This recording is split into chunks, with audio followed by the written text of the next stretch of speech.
Il est quelle heure? Je sais même plus quelle heure il est. Ah, merde. Bon, j'enlève ça. Moi, il me fallait ça pour aller regarder les trucs. Ça, c'est bon. Ouais, c'est bon, c'est bon. Ouais. Bon, il n'y a pas tout dans le truc que je veux regarder. Excusez-moi. Qu'est-ce que j'ai foutu de ma loupe? Ah, elle est là. Alors, bonjour à tous mes abonnés, aux frères et sœurs et aux amis.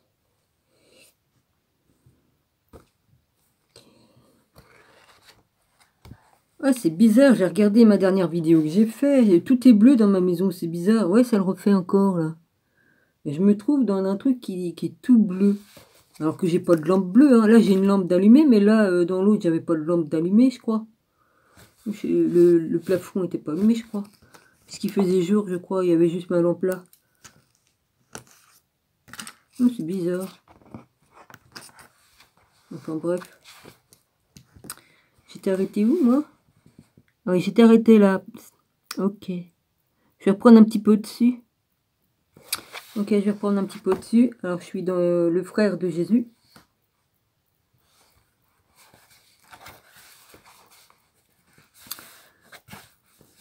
Bon, bah, j'ai fait ce que je devais faire, hein.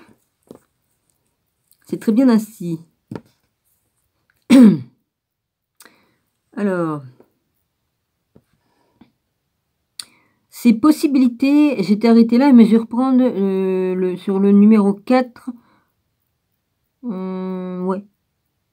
Truc 4. En fait, on pourrait discuter le fait qu'ils soutiennent vraiment Jésus et l'incitent à se révéler plus entièrement à ses disciples en Judée. Voilà, et c'était arrêté là. La bécane s'était arrêtée, hein. Ces possibilités deviennent même plus plausibles quand on considère qu'excepté l'unique aparté dans le verset 7 2.5, qui de plus pourrait être une addition d'un éditeur ultérieur ou texte original, l'évangile de Jean est plus pro-famille que les 3 évangiles synoptiques. En plus du rôle clé que la mère de Jésus joue en inaugurant son ministère, Marie est également présente au pied de la croix avec au moins une autre femme de la famille, Marie de Clopas, la tante de Jésus. Qu'est-ce qu'elle fait de Marie-Madeleine? Elle y était aussi. Et un des derniers actes de Jésus est de la confier aux bons soins du disciple bien-aimé. John Painter conclut à propos des preuves trouvées chez Jean. S'il après... T'as qu'à manger tes cheveux, Dominique? Ouais.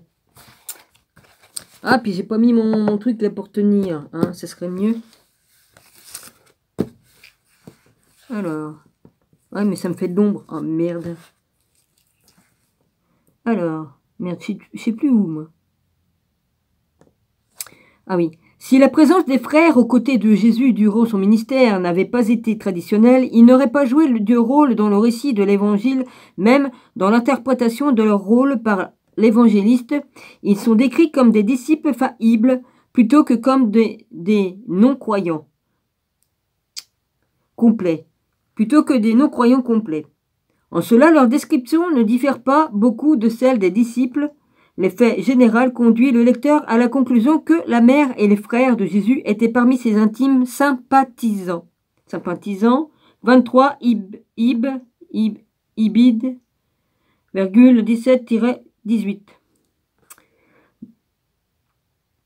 Alors, maintenant, le lecteur devrait commencer à voir se dessiner un tableau clair. Quand on examine toutes les preuves des évangiles, il y a tout compte fait plus de preuves en faveur d'un rôle positif joué par la famille de Jésus dans son ministère plutôt qu'un rôle négatif. C'est une des premières conclusions définitives vers laquelle toutes les preuves tentent. Nous pouvons maintenant oublier la notion d'une réelle opposition entre Jésus et sa famille. Les preuves jusqu'ici nous permettent de conclure que la famille de Jésus n'était pas opposée, mais partisane de son ministère. Quant à Marc 3, 2.21, il nous reste maintenant à choisir entre les deux autres possibilités. Soit 3, 2.21 ne se rapporte pas à la famille de Jésus, soit il s'y rapporte et Marc a intentionnellement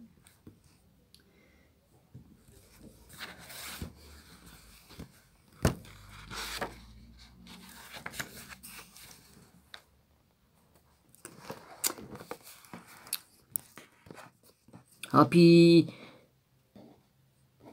mes fils de couture que j'ai laissés là, je peux pas le perdre. Ça coûte assez cher comme ça le fil, si je peux faire un point avec. Oh, ben je récupère tout moi, attends. Il était sur mon aiguille qui est là. J'ai mis mon aiguille là-dessus, le fil était dessus. Elle est sur un aimant. Faut pas la perdre. Alors, écris le verset pour présenter la famille sous un mauvais jour. Dans ce dernier cas, nous pouvons nous demander à raison pourquoi Marc aurait poursuivi un tel but. Nous nous tournions maintenant vers quelques théories érudites contemporaines qui tentent d'expliquer les motivations de Marc. Ah oui, ma dragonne. Ah oui, non, mais je peux pas en parler, c'est privé. Si je te parle ici, non. Tout le monde n'est pas obligé de savoir qu'est-ce que tu as fait, donc non, je peux pas en parler. Quoique tu l'as dit dans tes vidéos que tu avais pris la soupe, hein, mais bon. Bon, bah la soupe, elle contient du sel, hein. Ouais. J'ai une vidéo que je voulais t'envoyer parce qu'ils disent tout ce qu'il y a dedans. Alors, il y a la notice avec tout ce qu'il y a dedans et puis tous les effets indésirables. C'est une infirmière qui a présenté ça sur Facebook. Évidemment, la notice, il la donne pas à nous, hein. Et la notice, il la donne qu'à certaines personnes. Donc, elle s'est pas gênée de la marquer. Il savait d'avance tout ce que ça allait faire, ce truc. Ouais. Il savait d'avance. Puisque c'est noté dans la notice du truc. Donc, voilà. Ça veut tout dire, hein. Ça savait très bien les effets indésirables, tout ce que ça allait faire, patati patata. Elle pleurait, la bonne femme, comme elle lisait le truc. Elle pleurait. Il y a de quoi, ouais. Voilà.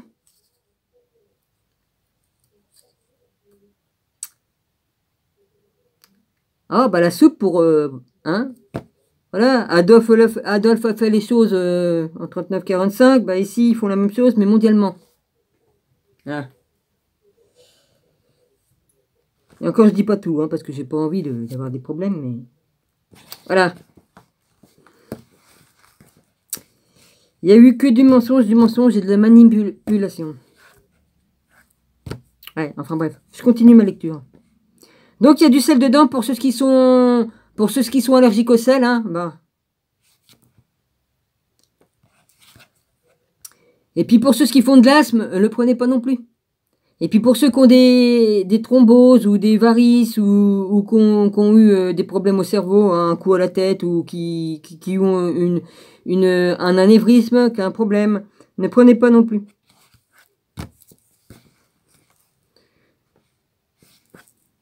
Et j'en passe, J'essaie de me rappeler de mémoire tout ce qu'elle a dit, la dame. Oui, je voulais te l'envoyer, ma dragonne, la vidéo, parce que bon, bah c'est pas marrant de tout savoir, mais bon, ça permet de savoir que si on a des antécédents dans notre corps, qu'il faut pas la prendre. Sinon, bah voilà, hein, vas-y, hein. Bon. En tout cas, ils ont fait des études et ils savaient très bien ce qu'ils faisaient, hein. Voilà. On retrouve de plus, alors j'y vais, hein, je continue. Analyse du programme de Marc. Je sais pas si tu écoutes mes vidéos ou quoi, mais en tout cas, moi j'essaie de... Moi, des fois, je lance des trucs dans ma vidéo pour avertir de certaines choses, par-ci, par-là. Mais bon, si on lit pas, ben évidemment, hein.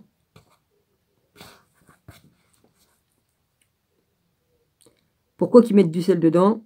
Faudra m'expliquer, hein. Bon, on retrouve de plus en plus chez les spécialistes une tendance qui est pratiquement devenue maintenant l'opinion générale à penser que l'évangile de Marc possède un programme caché. Deux des principaux spécialistes actuels de l'histoire de Jésus, John Dominic Crossan et Burton Marc, considèrent les écrits de Marc comme un réquisitoire contre les dirigeants de l'église mère à Jérusalem et tout spécialement contre le rôle joué dans l'église de Jérusalem pour les apôtres de Jésus et sa famille.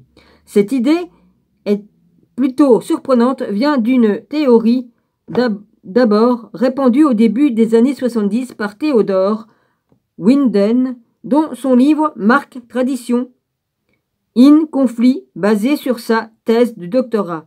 Tens es heresitat necessitated Marc Gospel. Bon, Winden a été un des premiers à remarquer un schéma dans l'évangile de Marc que les spécialistes jusque-là n'avaient pas réussi à déceler. Le fait que Marc décrive les disciplines sans exception de manière négative. Non, les disciples en douille.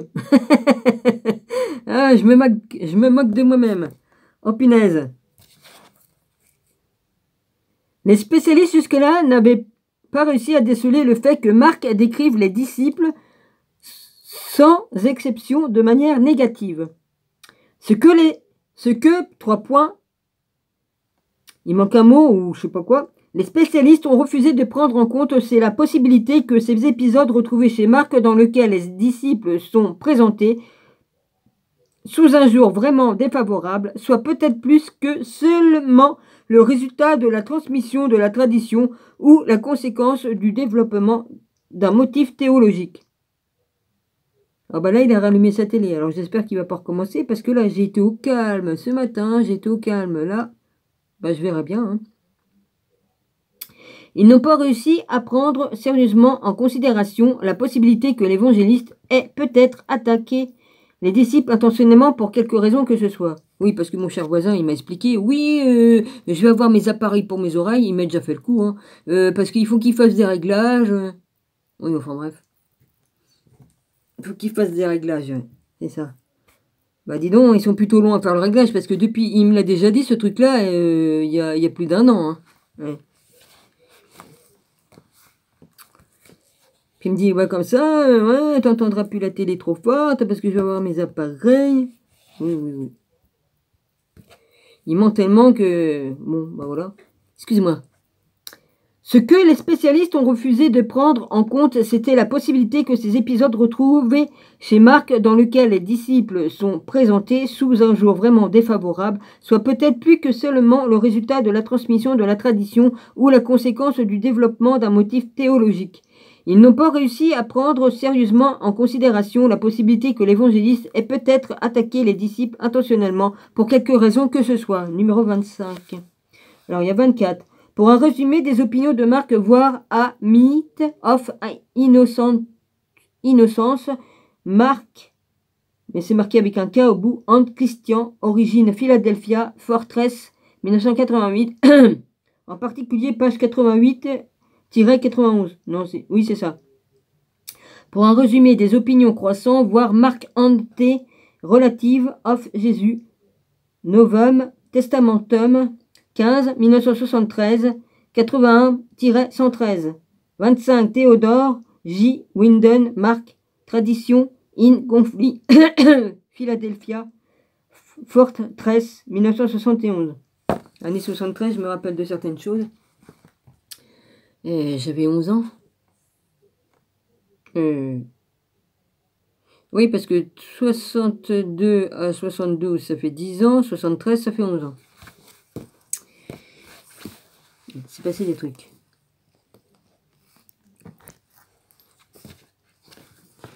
Alors, Winden a constaté que le travail préparatoire pour cette théorie révolutionnaire a été élaboré au début des années 60 par 2 spécialistes nommés Johannes, est-ce qu'on prononce Johann, J-O-H-A-N-N-E-S ou Johannes? Non. Pourquoi je vais chercher ça comme ça? Non, c'est Johann. Bon, Schreiber et Joseph Tison, qui tous deux soutenaient que la description faite par Marc des disciples doit être vue comme un procédé littéraire au service d'un réquisitoire contre un groupe de judéo-chrétiens conservateurs en Palestine qui ne mettaient pas de significatif positif dans la mort de Jésus, qui s'en tenaient aux vieilles pratiques juives et rejetaient la nécessité de la mission auprès des gentils.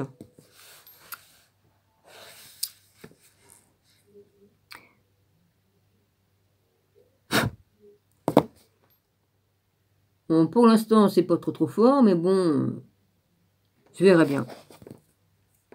J'ai chaud. Il y a l'énergie de une certaine planète là. Je sais pas. Je crois comprendre pourquoi que j'ai certains trucs. Le groupe judéo-chrétien conservateur auquel Winden fait référence comme étant l'objet de la polémique de Marc est ce groupe même contre lequel Paul se répand en injures dans beaucoup de ses lettres. Les spécialistes chrétiens ont traditionnellement utilisé le terme plutôt antisémite de judaïsant pour décrire ce groupe des disciples de Jésus qui voulaient conserver leur judaïsme en continuant d'adhérer à la Torah et qui étaient opposés à la mission de Paul envers les gentils, au moins telle que Paul voulait la mener. Dans les chapitres ultérieurs, nous examinerons des preuves plutôt stupéfiantes, montrant que ce groupe judéo-chrétien contre lequel Marc luttait à la fin des années 60, après Jésus-Christ, était en fait la seconde génération de dirigeants de l'église de Jérusalem et revendiquait le soutien de Jacques et des apôtres pour leur enseignement et leur pratique. Les spécialistes aujourd'hui réalisent que les débuts du christianisme n'étaient nullement homogènes. Il existait beaucoup de factions qui rivalisaient au sein de l'église primitive, chacune ayant des interprétations différentes de Jésus, des tensions et des désaccords, en particulier concernant la nature de Jésus, à savoir s'il était humain ou divin. Se sont accumulés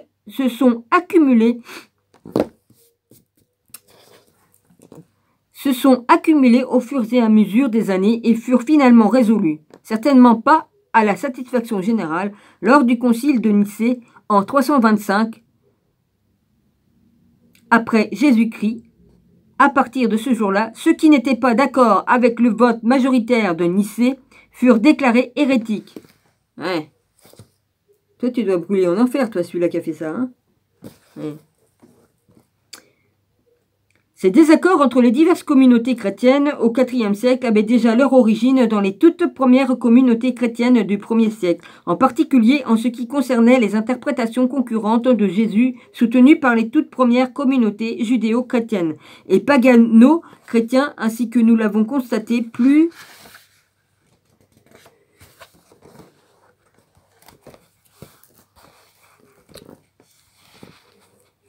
que tôt. Le spécialiste allemand F.C. Bohr a été le premier à reconnaître que tout n'était pas paisible entre Paul et l'église de Jérusalem. Après Bohr, de nombreux spécialistes ont commencé à relire le Nouveau Testament et à la lumière de cette friction, et après être restés démodés pendant plus d'un siècle, il y a une forte résurrection des idées de Bohr aujourd'hui. Le spécialiste anglais Michael Goulder, par exemple, dans son récent ouvrage Saint Paul vertu Saint-Pierre, Atal of You. Bon, je vais en avoir pour la nuit. Je peux vous prédire que j'en ai pour la nuit avec lui. Mission examine les tendances des auteurs des évangiles à la lumière de la friction entre la communauté judéo-chrétienne concentrée à Jérusalem et les communautés des pagano-chrétiens. Là, il a rehaussé encore un peu. Là. J'en ai pour la nuit. Là, ça a pas duré 3 jours. Là, tu vois. J'ai vu des fois ça durait 3 jours, la tranquillité, mais là, non. Entrée sur les enseignements de Paul Goulden. Résumé. Marc ressemble à un paulinien hostile à la famille de Jésus qui dirigeant la mission de Jérusalem à son époque, ambivalent concernant les disciples en voulant à leurs partisans s'ils commençaient à parler d'autorité. Matthieu disculpe sans interruption les deux groupes et semble plutôt favorable aux dirigeants de Jérusalem. Luc est d'un caractère ironique, partisan des deux bords. Quant à Jean, c'est un ultra-paulinien. Il nous dit que les frères de Jésus ne croyaient pas en lui, le péché capital dans le 4e évangile. Il poussait Jésus à se rendre à Jérusalem avant son heure.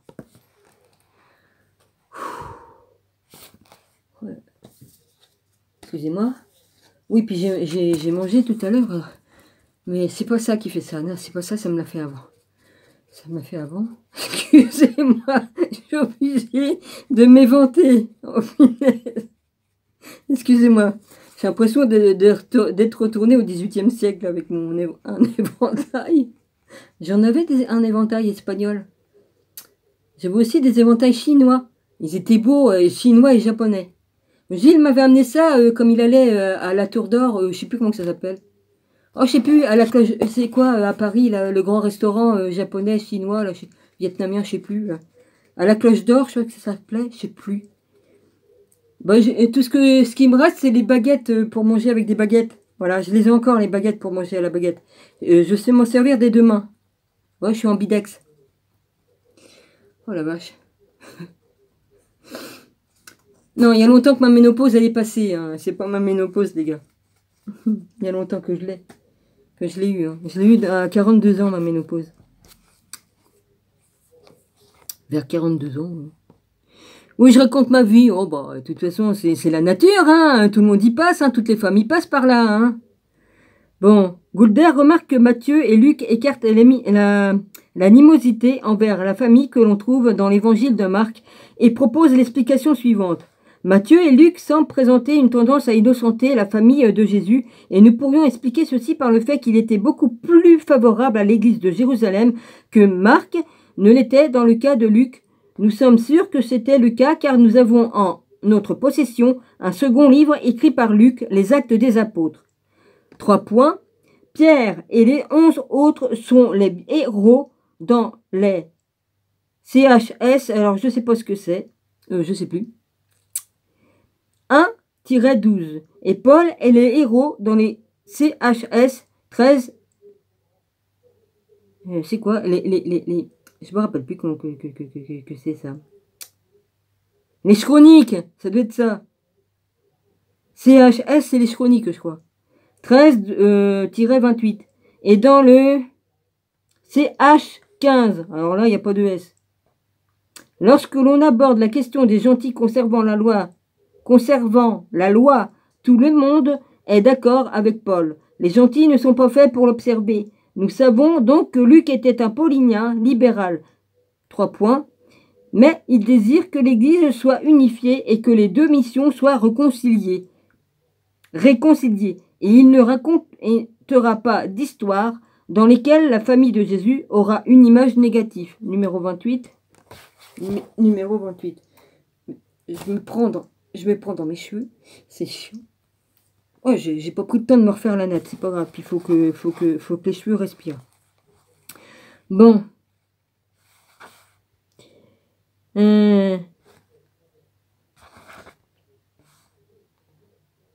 Alors, numéro 28, il est où? Non, bah, ils disent rien, là. Ok, ça sert à rien que je le lise. Ça sert à rien. Un éventuel animosité et rivalité au sein des premiers chrétiens pourra choquer tout chrétien aujourd'hui, dont la plupart ont un image. Moi, je vous lis qu'est-ce qu'ils m'ont écrit. Hein. Il n'y a pas une. Ont un image sympathique des débuts de l'Église, avec les disciples de Jésus évoluant harmonieusement dans l'amour chrétien. La preuve. Hein. Alors là, moi j'aime bien montrer moi les trucs. Là sous mon doigt là, c'est pas, c'est à l'envers, mais vous prenez un miroir. Moi je sais pas. Hein. Avec un miroir, vous pouvez remettre l'image à l'endroit. Hein. Voilà. Ah oui, technique. Hein.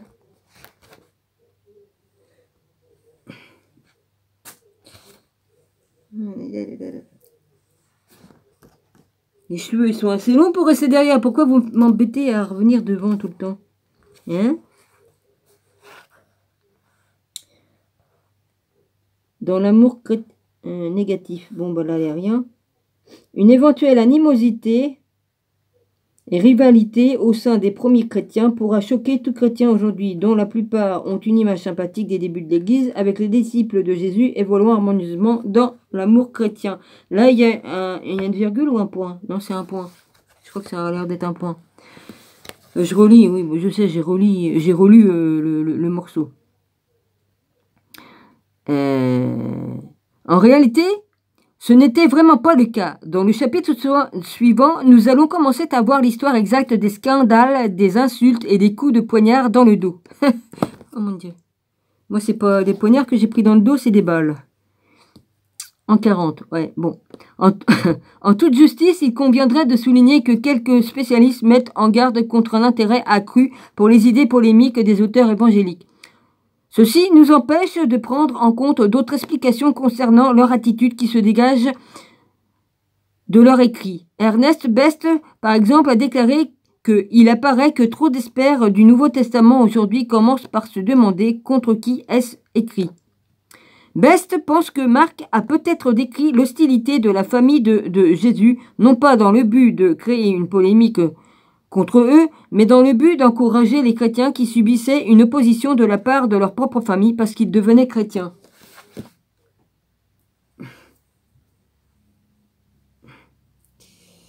Ouais. Qu'à t'attacher les cheveux, là-dedans. Je vais m'attacher les cheveux parce que ça m'énerve. Ça m'énerve.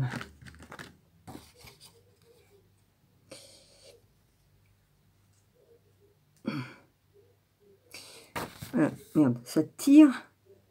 T'as qu'à le faire mieux que ça, Dominique. Bah, c'est pas évident, hein. Voilà. J'ai attaché mes cheveux, hein, parce que ça m'énerve toutes les 2 minutes, là, les cheveux qui... Je sais pas pourquoi les cheveux, ils viennent pas là. C'est assez long, ça la lourdeur des cheveux doit rester derrière. Bordel. Bon. À l'utiliser pour ternir le groupe de Jacques, mais plutôt pour encourager ses lecteurs. Ah non, j'ai sauté un truc, moi. Vas-y, il y a un truc en petit, là. La famille qui devenait chrétien. Jésus est décrit comme aliéné de sa famille. Excuse-moi, Seigneur, hein, je lis qu'est-ce qui est écrit. Hein. J'aurais pas idée d'insulter. Hein.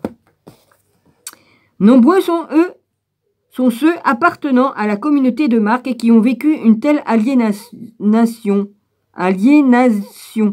de leur famille. Leur famille les aurait considérés fous de devenir chrétiens.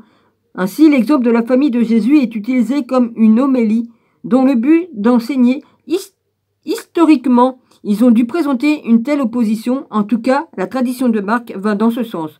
Mais il n'est pas intéressé à l'utiliser pour tenir le groupe de Jacques, mais plutôt pour encourager ses lecteurs.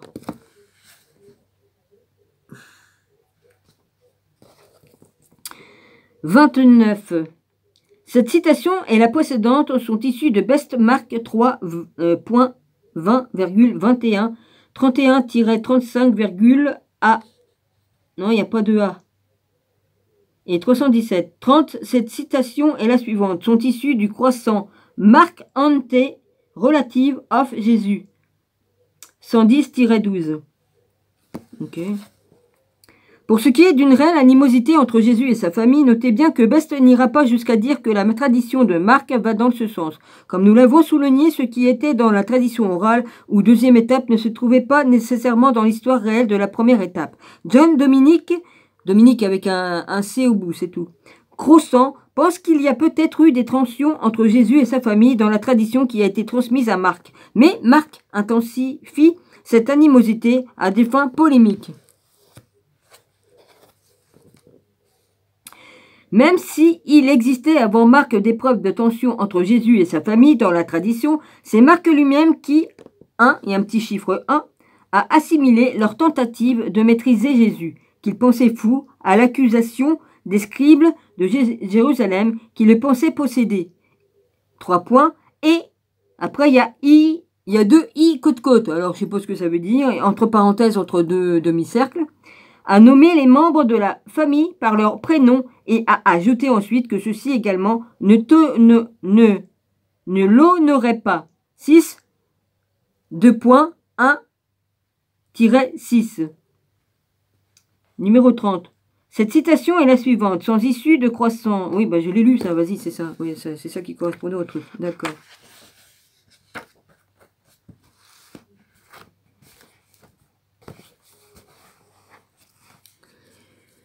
Croissant pense que Marc a pris cette position hardie parce qu'il se battait sur 2 fronts à la fois contre les hérétiques judéissants au sein de la communauté de Marc qui réclamaient le soutien de la famille de Jésus pour leur opinion. La théorie de Wilden est également complètement ou en partie contre l'hégémonie juridictionnelle et doctrinale de l'Église de Jérusalem, qui, comme nous le verrons dans le chapitre suivant, était conduite par Jacques. Croissant présente la preuve suivante.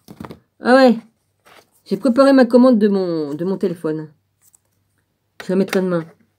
Bah, j'ai retourné à notre catalogue, alors je sais pas s'il est dedans, je referai la commande plutôt avec l'autre. J'ai juste à enlever le chèque du truc de là-bas et puis le mettre dans l'autre. Je vais bien voir. Tiens, une mouche qui veut te... Toi aussi, tu veux faire ta star, comme dans la vidéo que j'ai regardée, là? La dame, elle avait une mouche sur sa caméra, sur sa cam. La mouche qui voulait être une star sur YouTube. Lol. Les traîtres de la théologie de Marc ne sont pas juste les disciples en général, mais les 3 intimes Pierre, Jacques, le frère de Jésus, et Jean en particulier. Concentrer l'incapacité des disciples en général sur les 3 en particulier, et plus spécialement sur Pierre, le traître, peut difficilement provenir simplement d'un désir de personnifier les hérétiques au sein de la communauté de Marc. Cela semble plutôt désigner l'Église mère de Jérusalem, dans laquelle l'importance de Pierre, d'une part, et des trois intimes, d'autre part, est démontrée, témoignée par un texte tel que la lettre aux Galates 2.7-10. Deuxièmement, l'animosité. Ah bah écoutez, Marie-Madeleine, je me souviens bien, moi, hein, vas-y, hein, comme certains étaient mauvais après moi, à l'époque, hein, vas-y. J'ai pas oublié, hein, vas-y. Hein. Comme j'ai vu la photo du vrai dîner, là, en famille.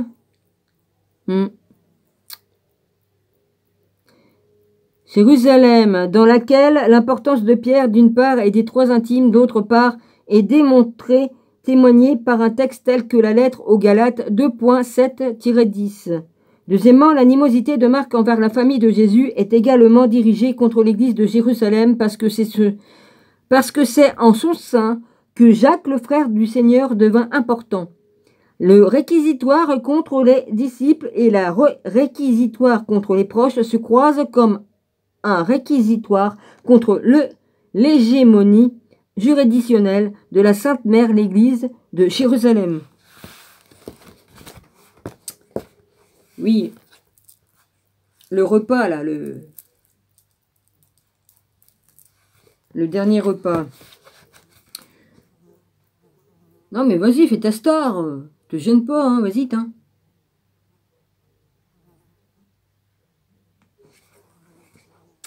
En d'autres termes, à l'époque où Marc écrivait fin des années 60 après Jésus-Christ, les églises des gentils en dehors d'Israël commençaient à ne plus accepter l'autorité exercée par Jérusalem, dont Jacques et les apôtres étaient les dirigeants, fournissant ainsi la raison de la position anti-famille de Marc et ce réquisitoire contre les apôtres. Nous avons donc maintenant une... Faut que je bois un... Je vais prendre un... Je vais avaler un peu d'eau parce que là, c'est plus un chat que j'ai dans la gorge, c'est un tigre.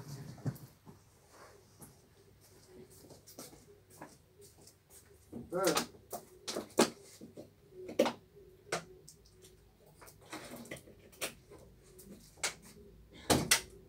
Oh, puis c'est comme ça que t'as fermé ton rideau là-dedans. Bah, oh mec, le truc il marche pas. Alors, je suis obligée de tirer comme une débile là-dessus là. Ça me fait mal au bras en plus, le bras que je me suis blessé. J'ai encore mal, ça met du temps à soigner ça comme tu te fais une luxation là. Vas-y. Merde. Merde. Aïe.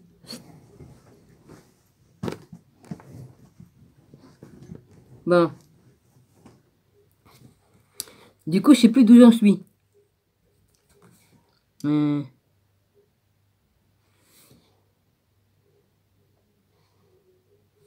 d'autres termes, à l'époque où Marc écrivait fin des années 60 après Jésus-Christ, les églises des gentils en dehors d'Israël commençaient à ne plus accepter l'autorité exercée par Jérusalem. Donc Jacques et les apôtres étaient les dirigeants, fournissant ainsi la raison de la position anti-famille de Marc et ses réquisitoires contre les apôtres. Oui, je sais, je l'ai relu, mais c'est pas grave ça.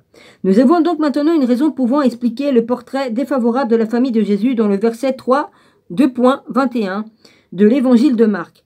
Bien sûr, cette explication, qu'elle soit exprimée clairement ailleurs ou non, ne peut peut-être pas s'appliquer à la compréhension cruciale du verset 3.21. Si Marc ne faisait pas intentionnellement référence à la famille de Jésus par HOI, par Othon, sur ce point, alors nous sommes toujours confrontés à un choix entre les deux alternatives citées plus haut. Soit Marc s'en est intentionnellement pris à la famille de Jésus, dans le verset 3 de 2.21, ou bien Marc n'a jamais voulu impliquer la famille de Jésus avec cette explication HOI par Othou, bien que la preuve que nous avons vue appuie fortement la seconde théorie. Une résolution définitive reste difficile à atteindre. Heureusement pour nos affaires, les deux théories sont acceptables.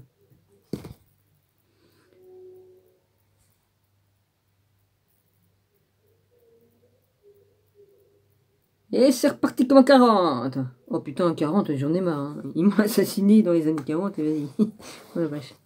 Alors, les deux théories sont acceptables. Alors là, il marque 31. Ben, je le ferai après, je vais d'abord lire, puis après je ferai le truc. Alors. acceptable.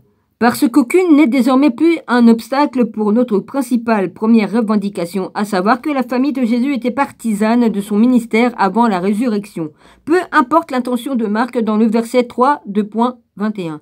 Il est extrêmement improbable que la famille de Jésus ait pensé qu'il était fou et qu'elle ait été opposée à sa mission. Le fond du problème est que la preuve bien certifiée que la famille de Jésus faisait partie des disciples si rapidement après la crucifixion soit difficile à justifier par le seul témoignage que Jacques avait été le témoin d'une résurrection qui a entraîné une soudaine volte-passe comme l'un des spécialistes du Jésus historique, figurant parmi les pionniers, Johann Wyss l'a remarqué. Il y a un siècle, il a dû en conséquence se produire un changement dans l'attitude des frères quelque temps avant l'apparition à Jacques. 31, numéro 31, italique de l'auteur Richard Bauckham, qui a fait autant de recherches sur la famille de Jésus que n'importe qui est d'accord.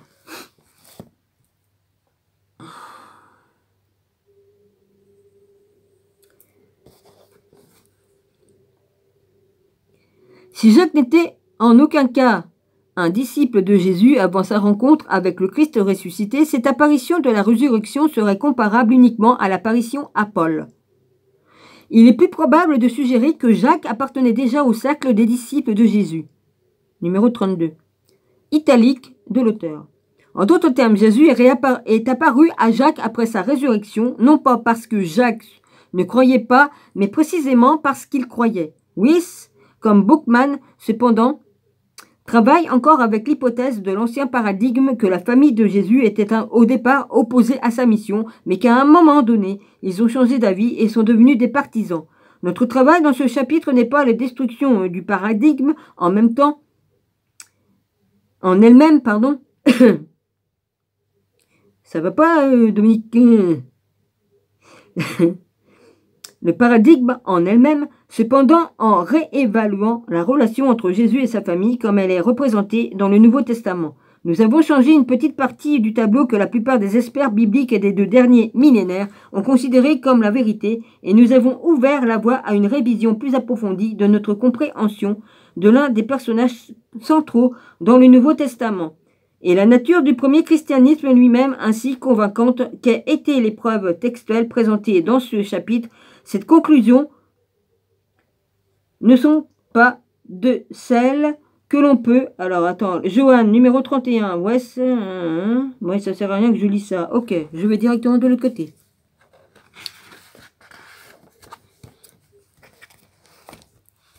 Vas-y, t'as qu'à m'attaquer. Comme l'autre coup, la mouche m'a foncé dans l'œil. Ça va, c'est celui-là que je suis aveugle, mais enfin, il est sensible, hein, avec l'ulcère qui est dedans. M'attaque, cette conne.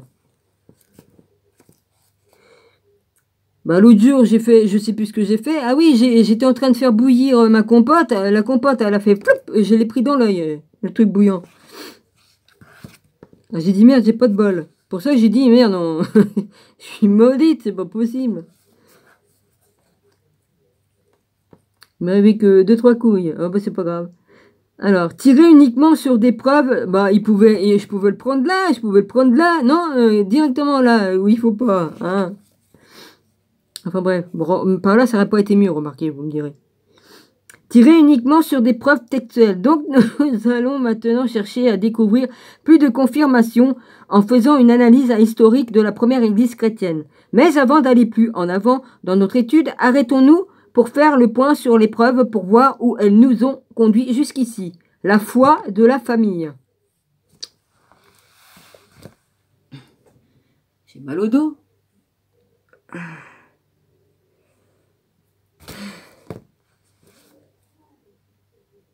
Oui, t'es reparti comme un carotte, mon gars.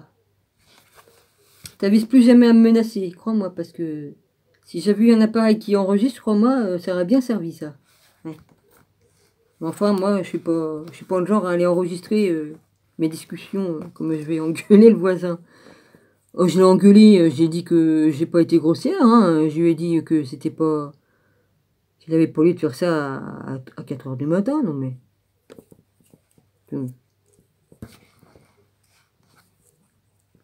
Alors, la foi de la famille. Pour conclure cette étape initiale de notre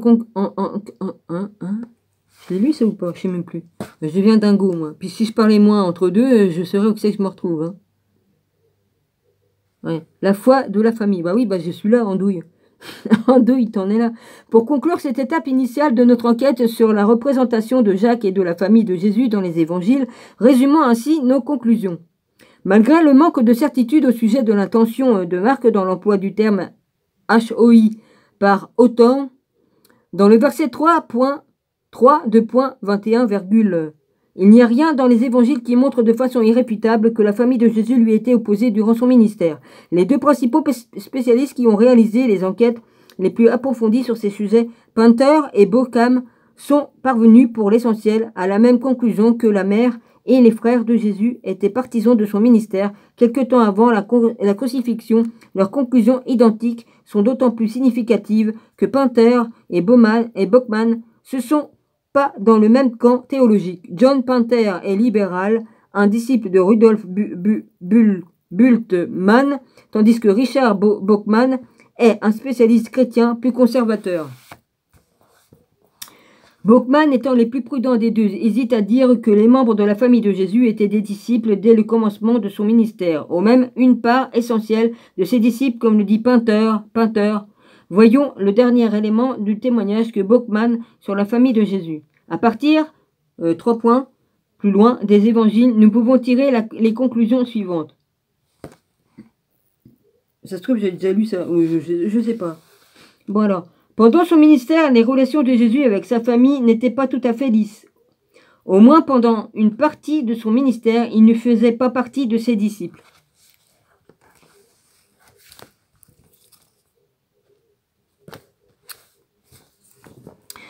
Selon 3 points plus loin, les traditions, 3 points plus loin, de Marc, Jésus s'attendait à une renonciation des relations familiales comme faisait partie du prix à payer pour être un disciple. 3 points plus loin. Et il n'est pas déraisonnable de supposer que c'était également ce que lui coûtait sa propre mission. Au moins, au moment de sa dernière visite à Jérusalem, la famille de Jésus, sa mère, ses frères, son oncle, Clopas, et sa femme, et probablement une autre tante, avaient rejoint ses disciples.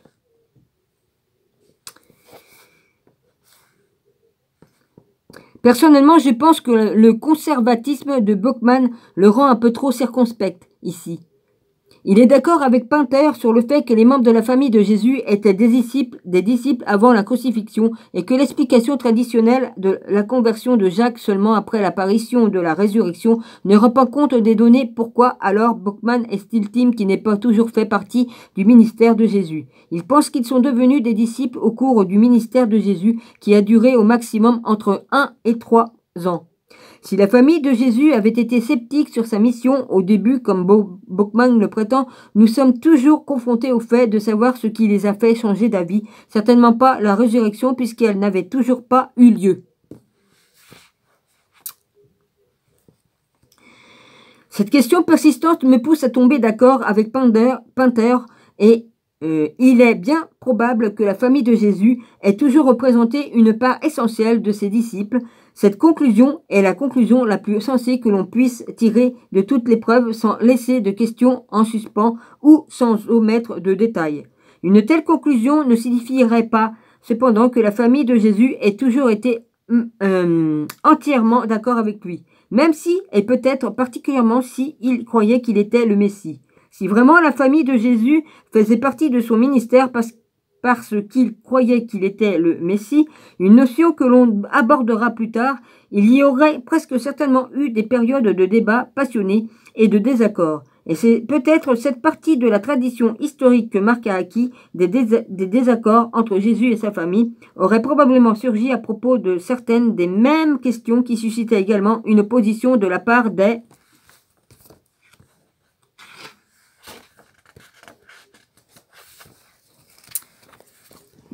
des détracteurs de Jésus. Le fait que Jésus, aux yeux de tous, faisait étalage de certains aspects de la loi, son association avec les pécheurs et la nature même du Messie est ce que cela entraînait, surtout si, comme de nombreux spécialistes de la troisième quête de Jésus historique le pensent maintenant, Jésus pensait que sa mission était celle d'un Messie martyr et non celle du traditionnel Messie victorieux qu'espéraient les Juifs.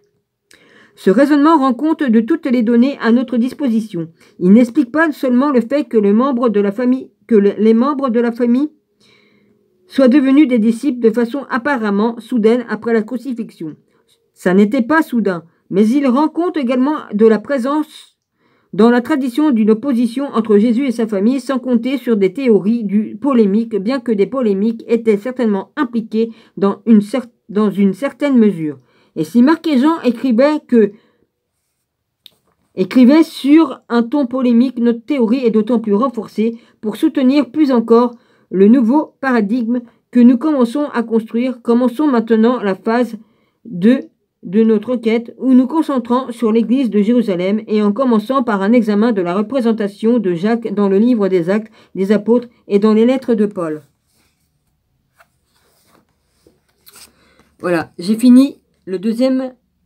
Ah non, c'est pas le deuxième, pourtant là c'est marqué 2, puis l'autre c'est le préface, c'est quoi? Attends, une minute, je veux me... S'il vous plaît, s'il vous plaît.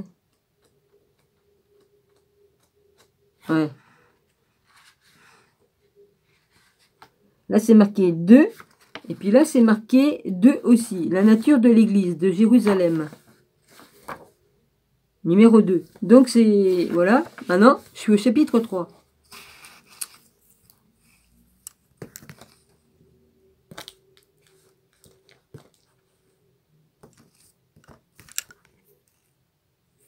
Oh, puis je risque de me prendre le fil. Si je tire sur le fil, je vais me retrouver que tout va se casser la tronche.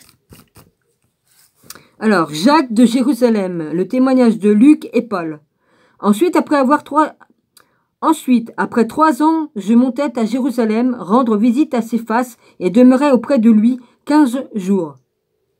Je n'ai pas vu d'autres apôtres, mais seulement Jacques, le frère du Seigneur. Saint Paul, épître aux Galates 1, 2.18-19. Dans ce chapitre, nous allons ouvrir un dossier concernant les activités de Jacques à Jérusalem, telles qu'elles sont rapportées par Luc dans le livre des Actes des Apôtres et par Paul dans son épître aux Galates. Parce que l'authenticité historique des comptes rendus dans le livre des Actes des Apôtres a été tellement controversée dans les études modernes, nous nous reposons sur l'épître aux Galates, qui sera notre témoignage principal, et les Actes des Apôtres sera un témoignage auxiliaire.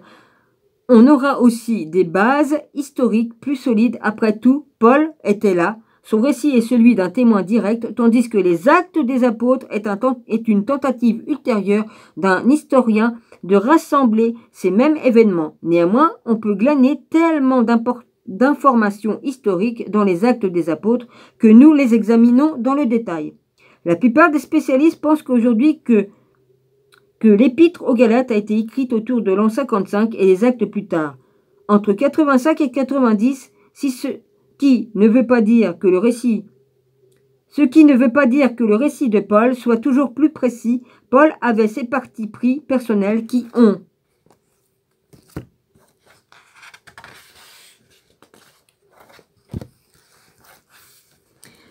pu influencer son récit subtilement et pas tant que ça.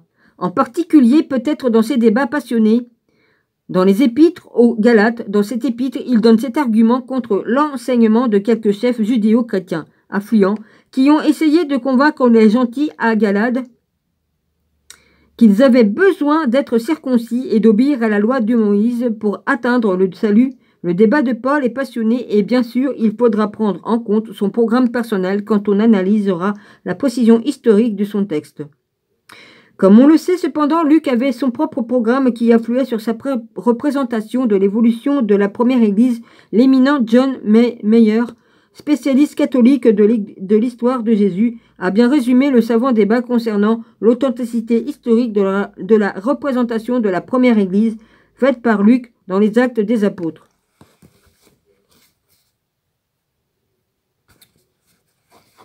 Il y a la laine. Ah oui, ça gratte la laine.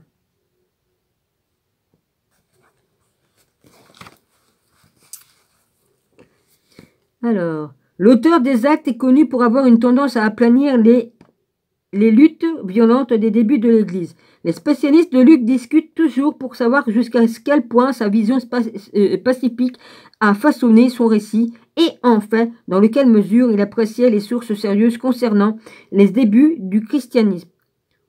Il y a un grand O, 3 points. Plus loin, il y a un grand O qui est entouré d'une comme ça, pas arrondi, mais ça fait comme des demi-carrés. Et puis après, ils mettent un N, tout petit. Excusez-moi. Alors, peut dire avec une certaine certitude que la majorité des Allemands, 3 points plus loin, se sont montrés plus réservés à l'égard du sérieux historique des actes des apôtres que les Anglais et les Américains, confrontés à ce désaccord. 3 points plus loin, on ferait bien de suite une solution intermédiaire dans laquelle les actes des apôtres se sont ni légèrement écartés comme étant de la pure théologie, ni acceptés naïvement comme étant purement historiques. Chaque texte doit être apprécié à sa propre valeur et en fonction des informations disponibles provenant d'autres sources. C'est un conseil avisé donné par un expert avisé et l'approche mesurée de Meyer est celle que l'on suivra ici. Luc lui-même dit clairement au début de son évangile qu'il ne connaissait pas personnellement Jésus et donc il se reposait sur des sources écrites plutôt qui, à leur tour, dépendaient de traditions orales encore antérieures. En introduction à son évangile, il déclare: Puisque beaucoup ont entrepris de composer un récit des événements qui se sont accomplis parmi nous, d'après ce que nous ont transmis ceux qui furent dès le début témoins, oculaires et serviteurs de la parole, j'ai décidé moi aussi, après m'être informé exactement de tout depuis les origines, d'en écrire pour toi l'exposé suivi. Luc 1, 2.1-3.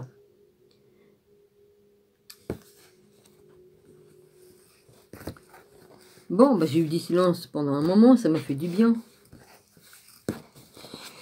C'est certainement de cette manière que tous les évangiles ont été rédigés et nous devons garder à l'esprit que le tout premier évangile, celui de Marc, qui représentait une des sources de Luc, était lui-même écrit quelques 35 ans ou 40 années après la mort de Jésus, tandis que l'évangile de Luc et les actes des apôtres ont été écrits plus de 50 ans après la crucifixion.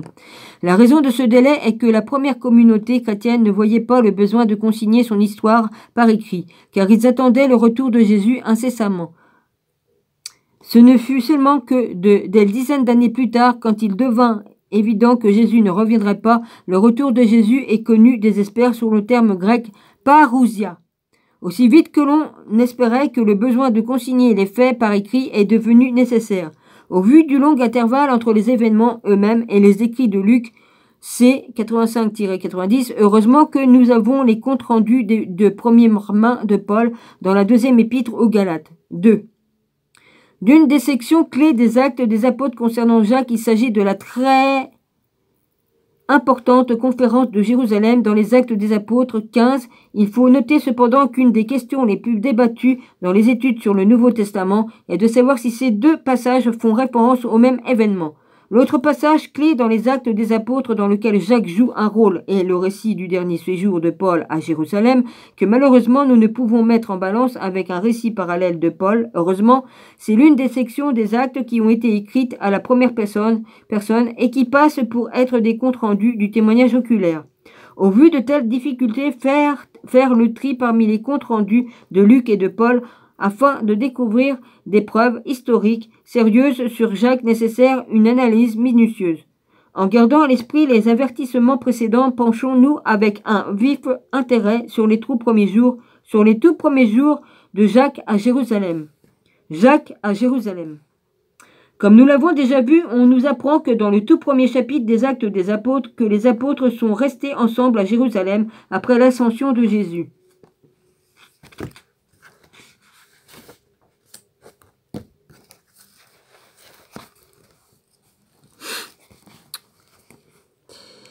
D'un même cœur, était assidu à la prière avec quelques femmes, dont Marie, mère de Jésus, et avec ses frères. Lui, il a décidé qu'il ne mettrait pas Marie-Madeleine. 1.14. Bien qu'il ne soit pas mentionné ici pour son prénom, nous ne pouvons pas supposer que Jacques, en tant que frère aîné de Jésus, était avec eux. Paul peut au moins affirmer que Jacques était présent au moment de son premier séjour à Jérusalem, Épître aux Galates 1-19, cité au début du chapitre. Une première consultation avec Pierre et Jacques généralement date entre 34 et 38 après Jésus-Christ. Juste quelques années après la crucifixion dont on reconnaît universellement qu'elle a eu lieu entre 30 et 33 après Jésus-Christ. Pourtant, visiblement, la rencontre de Paul avec Jacques ne peut confirmer la présence de Jacques à Jérusalem dans les semaines de la crucifixion. Cependant, des passages des évangiles suggèrent la présence de la famille de Jésus. Dans l'évangile de Jean, le verset 19.25 parle de la présence de la mère de Jésus lors de la crucifixion. Et bien que Luc, dans son propre évangile, ne situe pas explicitement Marie lors de la crucifixion, il laisse la possibilité à sa présence quand il écrit « Les femmes qui l'accompagnaient depuis la Galilée et qui regardaient cela » 23, 2.49. Donc, tandis que l'évangile de Luc n'évoque pas la présence de la famille de Jésus à ses côtés durant son ministère, dans la suite de Luc, le livre des Actes des apôtres, ils sont soudainement et sans explication en compagnie des apôtres immédiatement après la crucifixion. On pourrait conjecturer qu'ils sont venus avec Jésus et les apôtres pour célébrer Pâques à Jérusalem, puisque Luc affirme que ses parents de Jésus se rendaient chaque année à Jérusalem pour la fête de la Pâque. Ainsi, il existait un précédent solide pour que la famille de Jésus soit à Jérusalem au moment de la crucifixion qui a eu lieu au moment de la Pâque. C'était une famille juive visiblement dévote avec les moyens financiers nécessaires pour faire le pèlerinage annuel à Jérusalem que peu pouvaient s'offrir. Et même si la famille était rentrée en Galilée, l'annonce de la crucifixion de Jésus les aurait certainement fait revenir à Jérusalem à la hâte. Mais tout ceci n'est que spéculation. Il est beaucoup plus plausible que la famille se soit déjà trouvée à Jérusalem avec Jésus au moment de son arrestation. Ça vaut la peine ici de mentionner que le spécialiste de l'histoire de Jésus, John Dominique Croissant, a envisagé des considérations fascinantes sur la possibilité que Jacques se soit trouvé à Jérusalem même avant que Jésus n'y vienne la dernière semaine.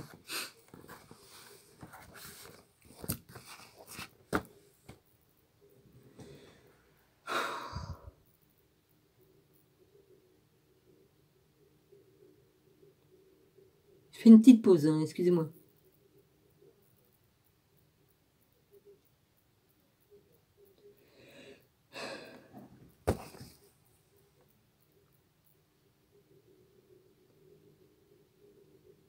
Ça vaut la peine ici de mentionner que la spécialiste de l'histoire de Jésus, John Dominique Croissant, envisageait des considérations fascinantes sur la possibilité que Jacques se soit trouvé à Jérusalem même avant que Jésus n'y vienne, la dernière semaine de sa vie. Dans son ouvrage Jésus a Revolutionary Biography, Croissant s'engage dans une spéculation fascinante.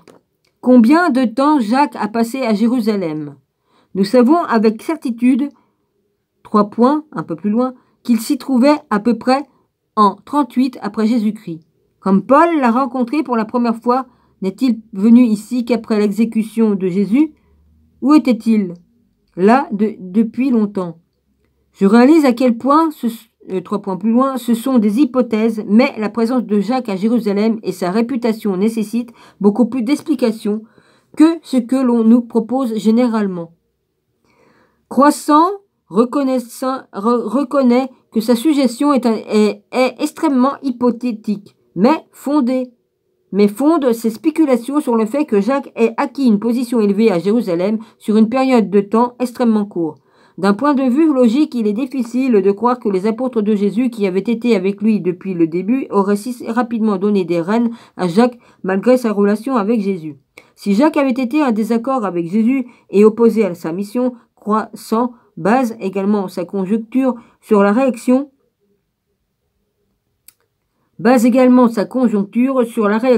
tumultueuse à l'exécution illégale de Jacques qui, selon Joseph, a provoqué le courroux des pharisiens les plus en vue à Jérusalem.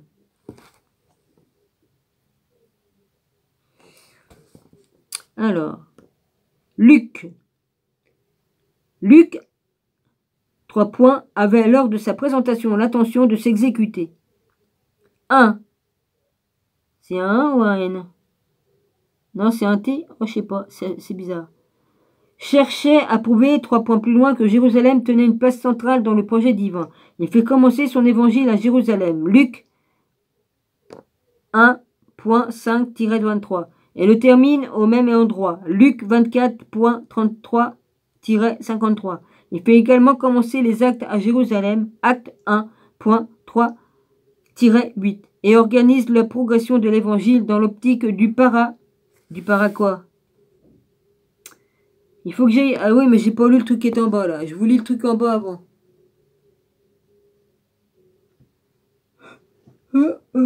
Excusez-moi.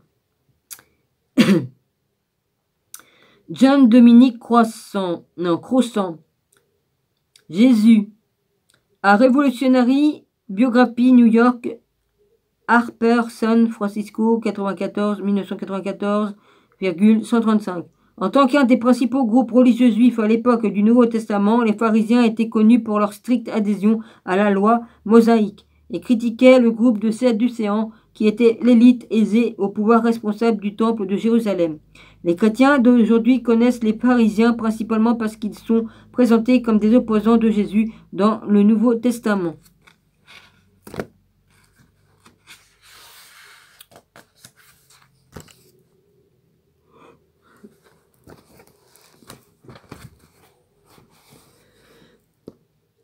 Attends, ça me fait tout le nez en plus. Il y a tout pour me faire chier.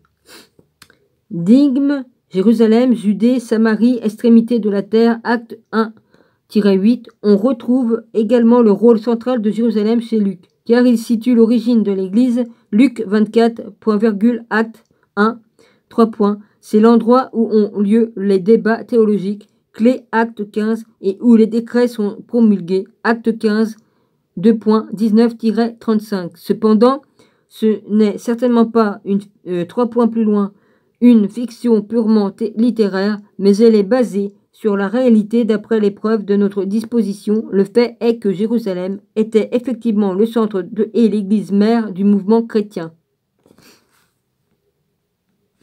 Alors il marque, ouais, bah ça sert à rien que je le lise.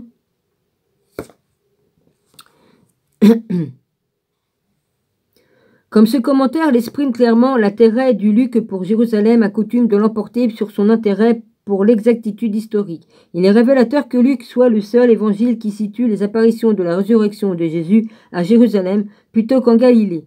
Le théologien libéral allemand plutôt célèbre Gerbe Lundermann, qui est aussi prudent que n'importe quel spécialiste du Nouveau Testament, donne un résumé pondéré et sensé de l'importance historique réelle de Jérusalem.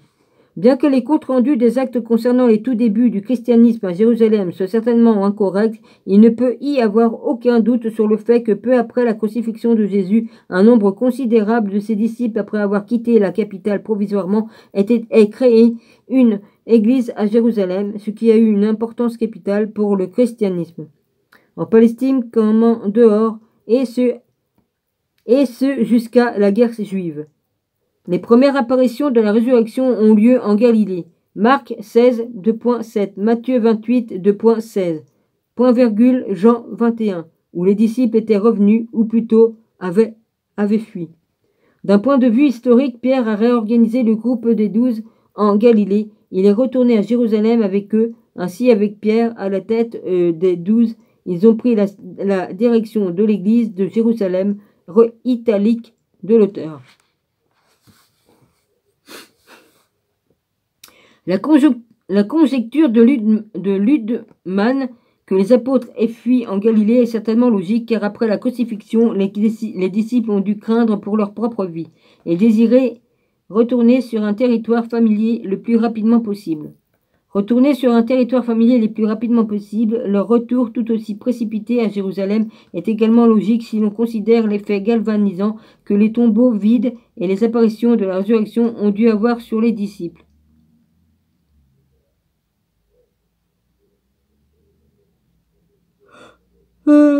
Excusez-moi.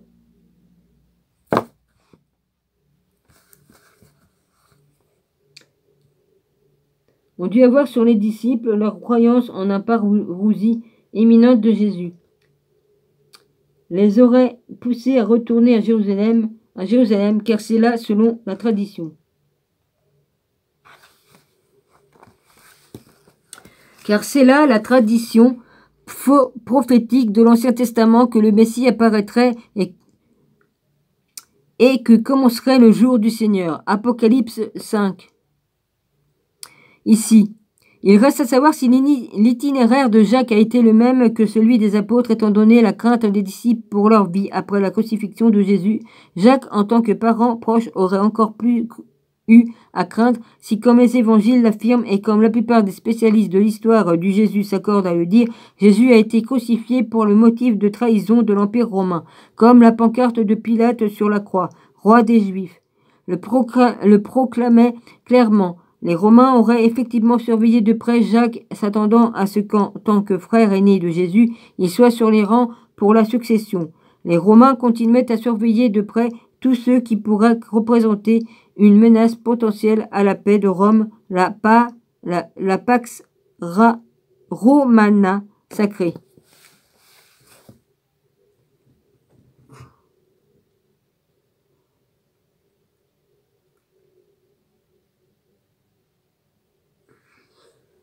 Fais chier, ils vont continuer encore longtemps comme ça.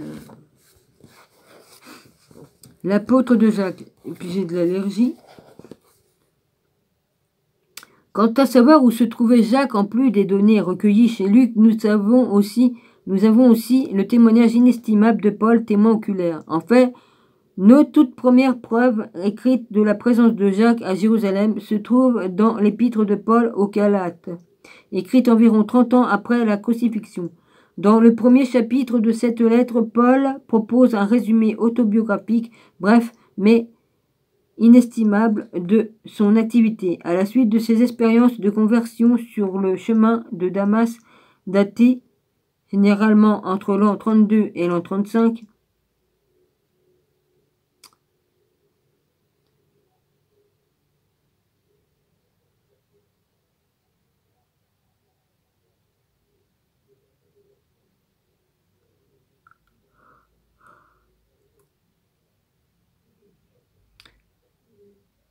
alors, chemin de Damas daté généralement entre l'an 32 et l'an 35. Ici, Paul médite sur son premier séjour à Jérusalem.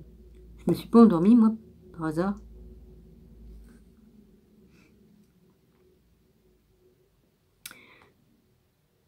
Le datant 3 ans après sa conversion, quand il persécute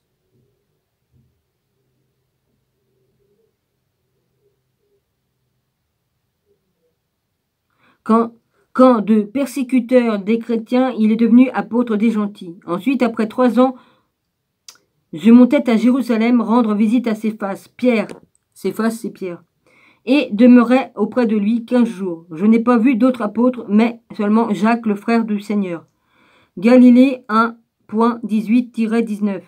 Nous avons ici la preuve solide que Jacques résidait à Jérusalem.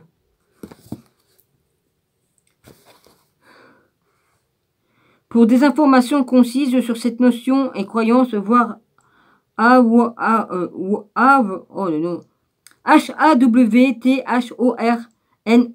et Martin EDS, Dictionary of Paul S.V.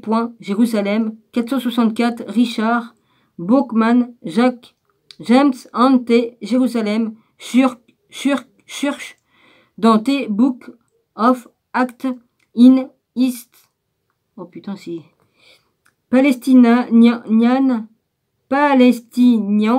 Sitting, Grand Rapid, Eggman, 1995, virgule, après c'est 417-27. Oh putain, je vais crever, moi.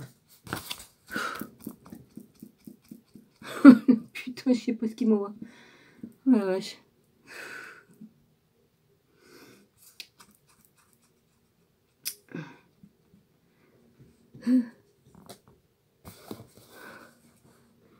Pour des informations, je peux pas retirer ma veste, je vais choper froid, il fait des courants d'air là. Il fait des courants d'air. Si j'enlève ça, je vais choper un chaud et froid en même temps. Oh la vache. Il va me faire crever ce con.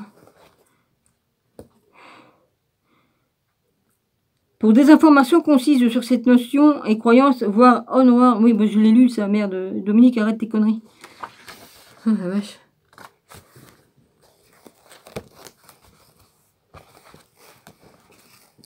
Oh, bah, si j'avais un jacuzzi, je mettrais de l'eau froide dedans, je me plongerais dedans. Oh la vache. Moi, à partir de l'an 35, la déclaration de Paul révèle également que, au moins à cette époque, Jacques était un personnage d'une importance majeure à Jérusalem. Oh, tu me casses les couilles, toi, le voisin. Hein. Il est reparti dans ses courants d'air. Et pire qu'avant, là. Bruce a fait des Bruce a fait des commentaires sur l'importance du compte rendu de Paul sur sa rencontre avec Jacques. Ceci peut laisser à penser que Jacques était le deuxième homme le plus important dans l'Église. De toute façon, il représentait une personne importante que Paul devait voir. Il y a un petit chiffre 6 là après. Ou comme Oscar Kuhlmann le dit succinctement, il était déjà impossible pour un chrétien croyant de rester à Jérusalem sans entrer en contact avec Jacques. Après, il y a un petit 7. On peut également trouver une preuve cruciale de la position de Jacques dans la tournure de phrase de la déclaration de Paul, apparemment au pied levé. Je n'ai pas vu d'autres apôtres, mais seulement Jacques, le frère du Seigneur. Notez bien le titre d'apôtre que Paul accorde à Jacques. Notez bien le titre d'apôtre que Paul accorde à Jacques. Naturellement, il existe d'autres manières d'interpréter ce verset, comme la tradition trouvée dans le New International Version. Je n'ai pas vu d'autres apôtres, mais seulement Jacques, le frère du Seigneur.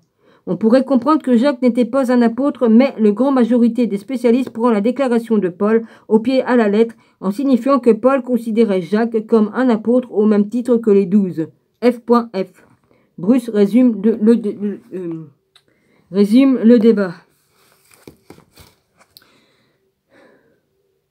Ah bah je suis rassuré. Hein.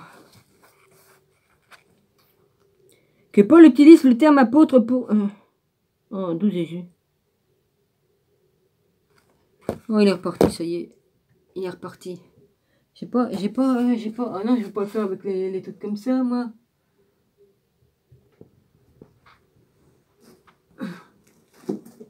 Fuck.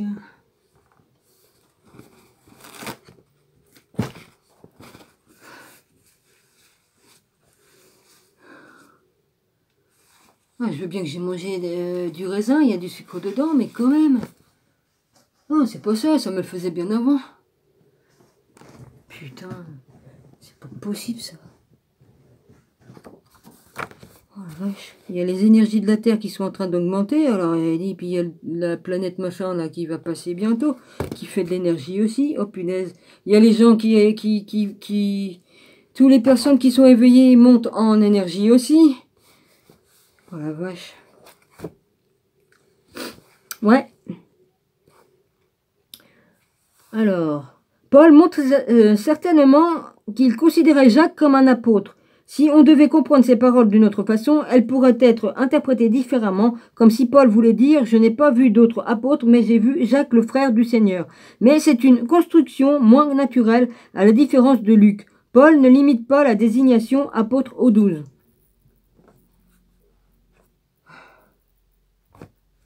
J'ai froid, hein, avec tes conneries, espèce d'andouille.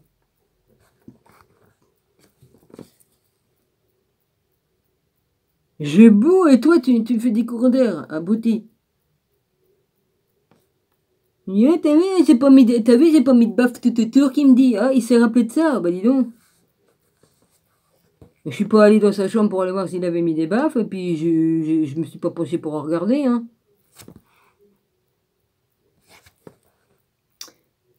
Paul considérait Jacques comme un apôtre dans ce sens hormis. Alors Bruce Peter, oui, ça sert à rien que je lise ça. Dis, ça passe vite 1 heure et des poussières, hein. Alors, le fait de savoir si Jacques était un disciple avant la résurrection, car Paul le cite parmi les témoins du Christ ressuscité plus tard, dans la même lettre, Corinthiens, ça doit être Corinthiens, COR 15, 2.7. Sur ce sujet, le spécialiste conservateur Ralph P. Martin fait entendre son opposition dans son commentaire sur l'épître de Jacques en disant à propos de la façon dont Paul considérait Jacques, Paul reconnaissait Jacques comme un dirigeant important au sein de l'Église mère. Il faisait appel à l'autorité de Jacques en tant que témoin de la résurrection et se prétendait membre de cette compagnie. Mais il était réticent à déclarer clairement que Jacques, selon Paul, était un apôtre, en se basant sur ce qui est peut-être la meilleure conclusion possible quant à la formulation ambiguë du verset 15 2.7 de la première lettre aux Corinthiens. En support à sa revendication, Martin cite ce qu'il appelle le jugement inestimable du spécialiste du Nouveau Testament, Walter qu'il cite. Nous pouvons seulement conclure que le manque de précision était intentionnel chez Paul. Ben ça c'est sûr. Hein. 3 points. Paul restreint l'affirmation qu'il n'a pas vu d'autres apôtres en dehors de Pierre, en laissant place à la possibilité que l'on pourrait, si besoin, compter Jacques parmi les apôtres. C'est quelque chose qu'il n'était pas habitué à faire. Il y a un petit chiffre 10 là. Alors j'y vais. Cependant, John Painter refuse vivement l'interprétation de Martin et de Schmidtals, déclarant qu'elle représente une lecture incroyable du verset 1, 2.19 à la lettre aux Galates. Une raison pour ceci semble être la supposition que le statut des vrais apôtres était limité aux 12. La revendication de Paul d'être reconnu comme un apôtre était-elle une revendication à faire parmi des 12? C'est très improbable. Paul revendiquait plutôt d'être reconnu apôtre au même titre que les 12, la preuve donnée par les versets 15 2.7 de la première lettre aux Corinthiens insinue qu'il reconnaissait que Jacques partageait le statut de tous les apôtres. Ainsi, le groupe apostolique incluait Pierre et les 12, Jacques et les 12. Jacques et tous les apôtres, et enfin Paul lui-même. 15 2.5-8. Il y a un chiffre 11 après. La dernière déclaration de Painter est sans doute la description la plus précise des faits historiques. Il existait un groupe apostolique qui comprenait les 12, mais qui ne se limitait pas à eux. Le groupe apostolique serait composé de tous ceux. Alors là, c'est marqué Martin James 30. Je sais pas ce que c'est comme chiffre, hein, parce que là, ça fait 3. Écoutez, 3X, 1V et 3I. Je me rappelle plus ce que ça fait. En chiffre romain. 10 Walter Schmidtal cite dans Ibit 11, Painter, juste James 60. J'ai oublié les gars, parce qu'il y a 2 façons de faire les chiffres romains. Puis cette version-là, je m'en souviens plus. Bon, ben ça date, hein. 79, 80. Ok, j'y vais.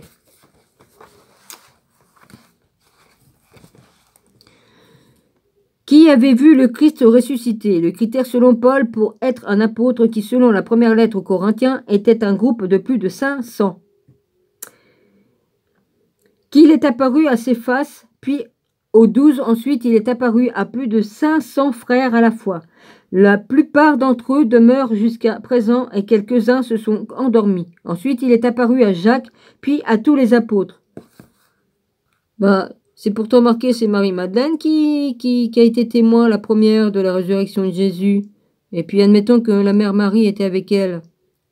Et puis qu'il y avait Marthe, admettons. Mais dans d'autres récits, ils disent que seule Marie-Madeleine a vu Jésus la première. Elle est allée annoncer tout ça aux autres, puis ils n'ont pas cru. Alors faudrait savoir, hein. Faudrait peut-être savoir accorder ces... Hein. Accorder vos accordéons, hein. Bon.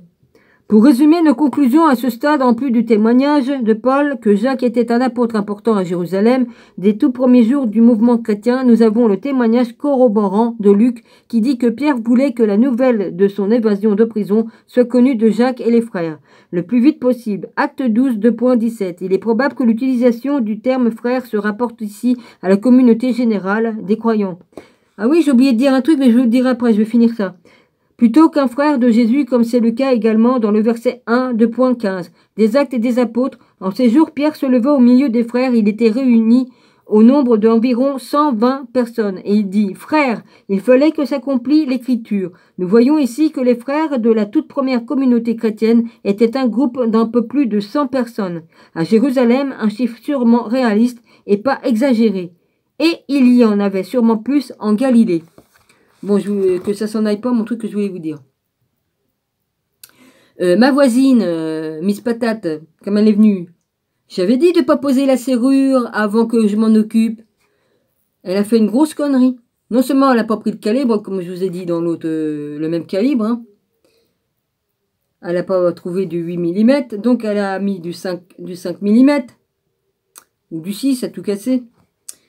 Alors, elle a posé tout ça, elle a posé la serrure, elle s'est pas emmerdée, elle a monté tout à l'envers, et puis en plus, le truc qui pouvait tenir la clenche qui tenait pas parce qu'il n'y avait pas de rivet, comme je vous ai dit, bah, le biodope qui permettait à ce que ça tienne, elle l'a fait tomber dans la porte, dans la serrure. Voilà. J'avais dit de pas faire, moi je sais faire. Ben non, elle m'a pas écouté, il a fallu qu'elle le pose elle-même. Si bien que comme j'ai tiré sur la serrure, je me suis retrouvée enfermée dehors et enfermée à clé. Ouais. C'est un miracle que j'ai réussi à réouvrir. Je sais pas comment. Je crois que Jésus, il me protège et puis il m'aide parce que, franchement, ouais. Voilà. Le bout, elle m'a quand même dit la vérité. Elle m'a dit, ah oui, il y avait un petit morceau là qui était là, à tel endroit. Oh, j'ai dit, oh putain, c'est le truc qui maintenait le truc. Voilà. C'est le truc qui maintenait. Il fallait le bloquer dans le machin pour que le truc tienne. Voilà. C'est pour ça qu'il n'y avait pas de trou avec le machin. Voilà. Puis j'aurais su, j'aurais récupéré tout parce que j'aurais pu faire un autre système. J'aurais pu faire un autre système avec sa serrure, ça aurait marché quand même. J'avais juste à bourrer le truc de machin et puis à mettre du machin et puis ça aurait tenu. Ça aurait tenu. J'ai plus de... Et puis j'ai plus du tout de silicone. Sinon j'aurais foutu du silicone, j'aurais enfoncé le truc dedans et puis ça aurait tenu. Ouais, j'ai de la ressource là-dedans, attention. Elle a repris sa clenche. Bon, ben voilà, elle veut en acheter une autre. Mais qu'elle la pose pas, elle va m'en faire des conneries. Voilà, je voulais dire ça, j'avais oublié de le dire. Bon, je continue mon écrit, ma lecture. Jacques et Pierre. F. On dirait un as de carreau là à côté du F géant. Puis un F, puis un tout petit. La même chose, mais en tout petit.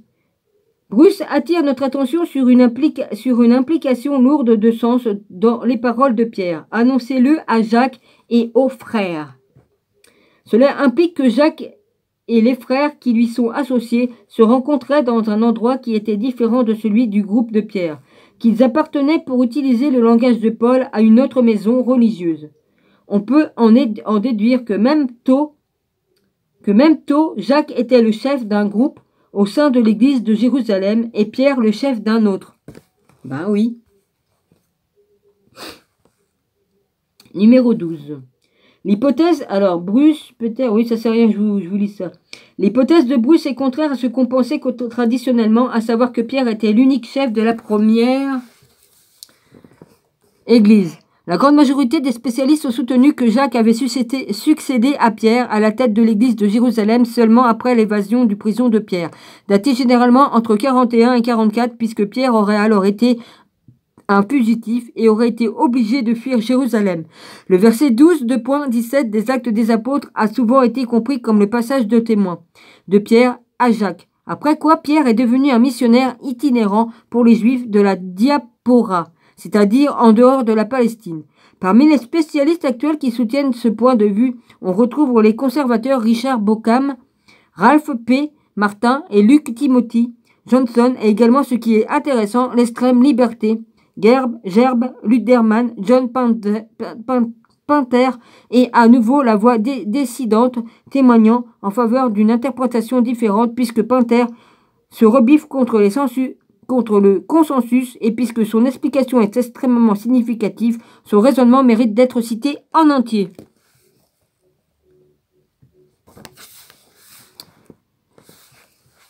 Alors on y va.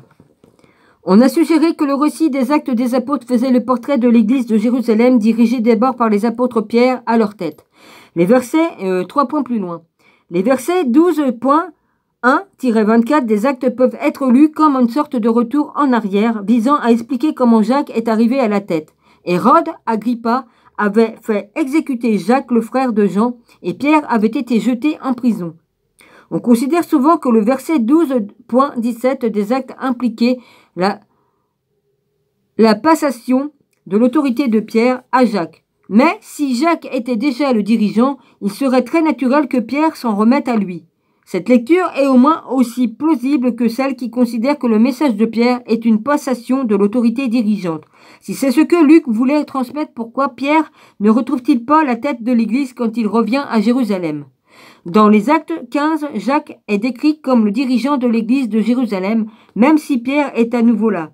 Il semble que l'importance de Pierre dans les actes ait été interprétée comme un signe de sa situation à la tête de l'Église. Mais cette importance est décrite plus tard par rapport à cette activité en relation avec ceux qui se retrouvent en dehors de la communauté des croyants, que par rapport à son rôle à la tête de la communauté, Pierre, comme Paul, est décrit comme un missionnaire, plus que comme le chef d'une communauté établie. Les actes ne nomment pas explicitement un dirigeant unique à la tête de l'église de Jérusalem. La conclusion que Pierre était le dirigeant dès le début vient de l'influence d'une tradition catholique explicative qui ne trouve aucun soutien en relation avec Jérusalem. Aucun élément des actes ne soutient ce point de vue. En effet, la tradition de Pierre que Pierre était le dirigeant va à l'encontre de la tradition qui concerne l'église de Jérusalem. C'est cette tradition nommée Jacques comme premier dirigeant, évêque. La nomenclature est anachronique, mais les mentions de Jacques dans les chapitres 15 et 21 des Actes des Apôtres et dans la lettre de Paul aux Galates soutiennent que Jacques détenait l'autorité. Alléluia. 13 italique de l'auteur. On finit toujours par faire sortir la vérité. Hein? Pierre qui a trahi Jésus par 3 fois. Non, je ne connais pas cet homme. Non, je ne connais pas cet homme. Non, je ne connais pas cet homme. C'est juste l'église catholique qui l'a nommé Pierre comme la pierre, là, le rocher, là, le machin truc. Ouais. Alors que c'était Jacques. Ces extraits est la suivante, sont issus de Panther, juste James 43-44.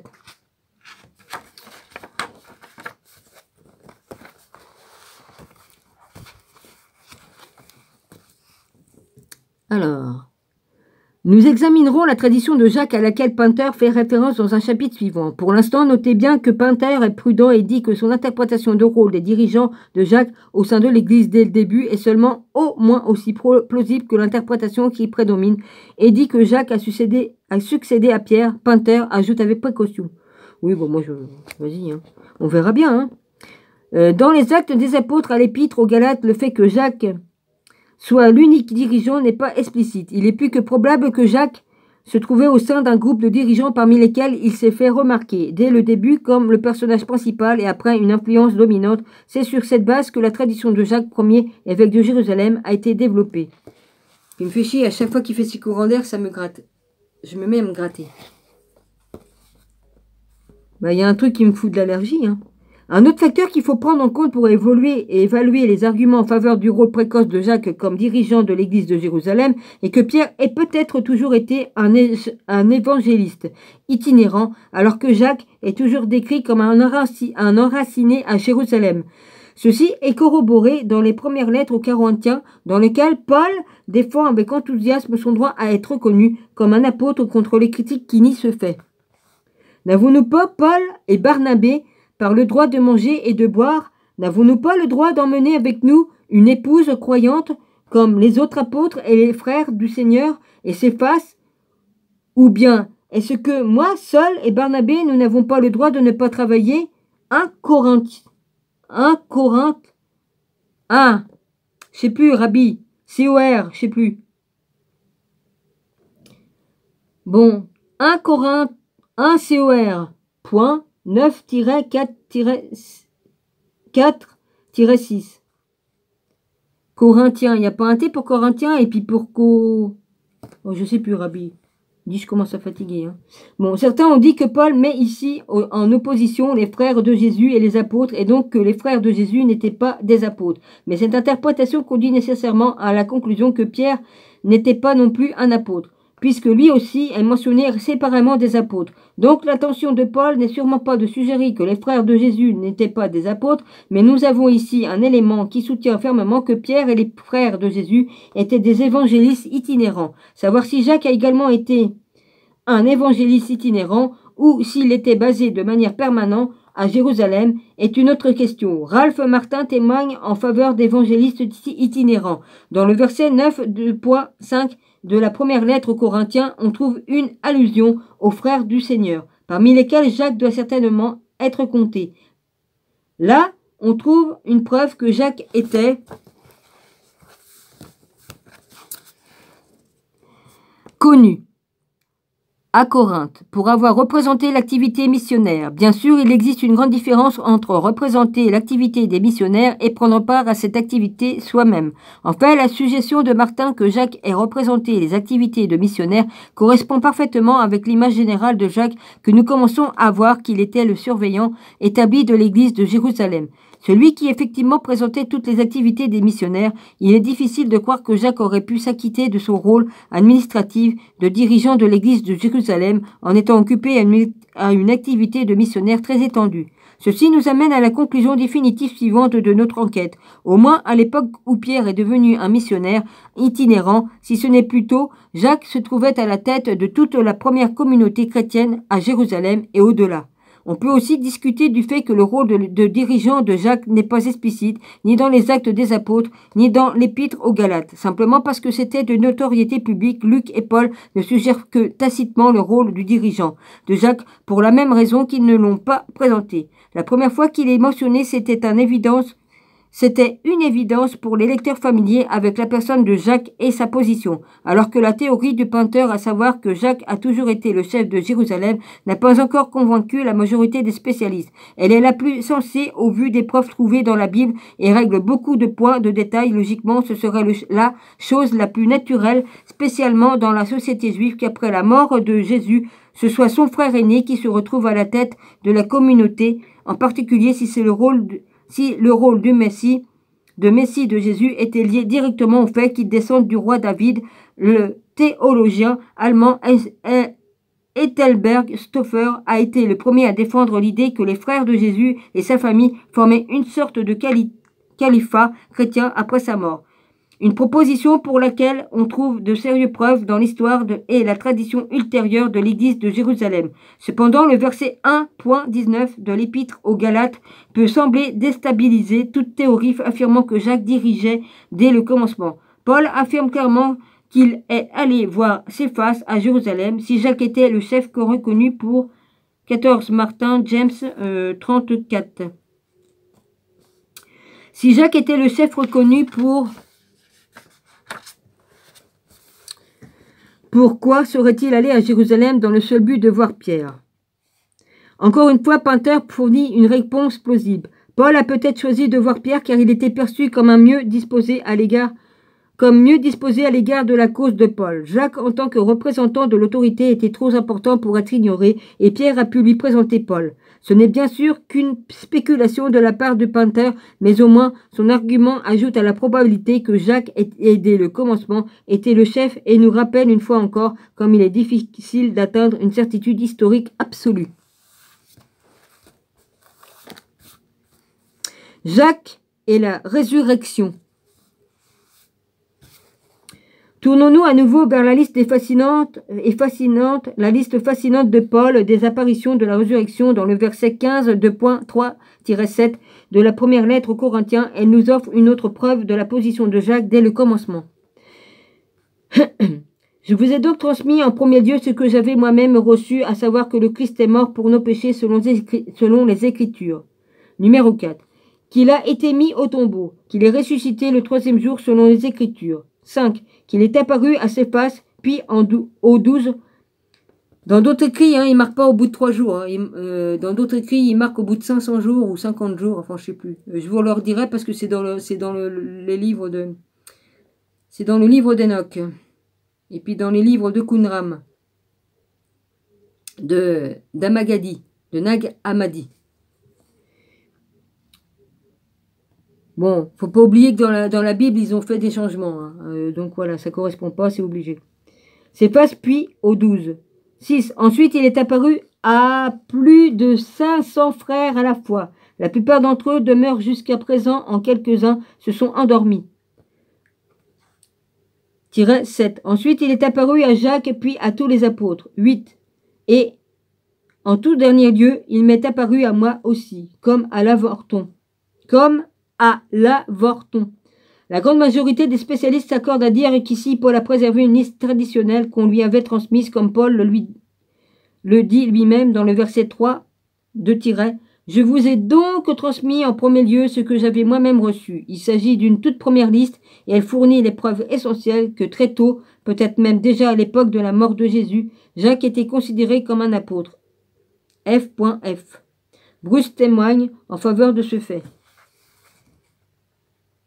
Tous les apôtres devraient certainement être interprétés comme une entité plus large que les 12, et certainement Jacques doit être considéré comme l'un de ces apôtres, de la même manière que Pierre est un des apôtres. J'anticipe. Non, un des 12, pardon. Ça t'apprendra d'anticiper, andouille. Andouillette. Alors, que Pierre est un des 12. L'apparition du Christ ressuscité à Jacques a sans doute été reportée à Paul par Jacques lui-même lors de son premier séjour à Jérusalem après sa conversion, dans l'apparition à Pierre lui a été rapportée par Pierre lui-même. Alors qu'il existe une unanimité des érudits concernant l'authenticité de la liste de Paul, il existe plus de suspicions concernant l'ordre dans lequel les apparitions ont eu lieu, un débat très passionné également dans la première église. Le débat des spécialistes aujourd'hui porte sur le fait de savoir si Paul voulait que sa liste soit comprise comme un ordre temporel, une liste par ordre d'apparition pour ainsi dire, ou si Paul n'avait pas une telle intention, mais qu'il avait combiné deux listes qui représentaient les traditions rivales traditionnelles dans lesquelles une des premières communautés chrétiennes prétendait que Pierre avait été témoin de la première apparition et une autre communauté prétendait que Jacques avait été le premier à voir le Christ ressuscité. Vous faites quoi de la version de Marie-Madeleine ? L'idée, c'est elle qui l'a vu en premier. L'idée de tradition rivale, appelée Rivalitalsformel par les théologiens allemands libéraux qui ont en premier proposé l'idée, a une longue histoire chez les spécialistes. Aujourd'hui, Gerd Ludermann soutient la compréhension classique allemande qui remonte au légendaire Adolf von Harnack.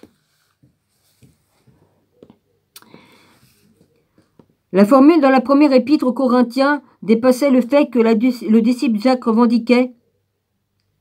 Je recommence. La formule dans la première épître aux Corinthiens dépassait le fait que les disciples de Jacques revendiquaient pour leurs dirigeants la primauté dont jouissait Pierre parce qu'il avait été témoin de la première apparition de la résurrection. Mon cul sur la commode. Pour soutenir leur revendication, ils ont construit la formule de verset 15 2.7 modelée sur le verset 15 2.5. Bien que Paul raconte en ordre chronologique, on peut quand même se demander si cet exposé avait eu lieu avant le premier séjour de Paul à Jérusalem. En tout cas, à cette époque, Jacques avait déjà un groupe de disciples à Jérusalem, bien que Céphas était encore le personnage principal, mais le processus d'une passation graduelle de l'autorité de Pierre à Jacques peut être retrouvé dans l'existence de l'église de Jérusalem.